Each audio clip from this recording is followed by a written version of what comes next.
అంటే స్వస్తిక్ వేయాలి. స్వస్తిక్ మధ్యలో 4 చోట్ల 4 చుక్కలు ఉంచాలి. తమలపాకు పై భాగంలో కుడివైపు శ్రీం అని రాయాలి. తమలపాకుకు ఎడమవైపు కుడివైపు 2 నిలువు గీతలు గీయాలి. ఇలా చేస్తే ఆ తమలపాకులోకి ఒక అద్భుతమైన ధన ఆకర్షణ శక్తి ప్రవేశిస్తుంది. ఇలా చేసిన తర్వాత తమలపాకు పై భాగంలో గుండ్రంగా ఒక వృత్తాన్ని గీయాలి, అంటే ఒక సర్కిల్ గీయాలి.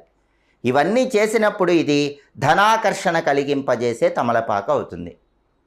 మరి ఇది ధనాకర్షణ కలిగింపజేసే తమలపాకు ఎలా అవుతుందంటే, తమలపాకు మీద మనం తడి గంధంతో లేదా తడి సింధూరంతో ఇవన్నీ గీసాం. గంధం అంటే లక్ష్మీదేవికి చాలా ఇష్టం. సింధూరం అంటే ఆంజనేయ స్వామికి ఎంతో ప్రీతిపాత్రం. కాబట్టి గంధంతో చేస్తే లక్ష్మీ కటాక్షం, సింధూరంతో చేస్తే ఆంజనేయ స్వామి అనుగ్రహం వల్ల సకల శుభాలు కలుగుతాయి. స్వస్తిక్ గుర్తు తమలపాకు మీద వేసాం. స్వస్తిక్ అంటే ఏంటి? స్వస్తిక్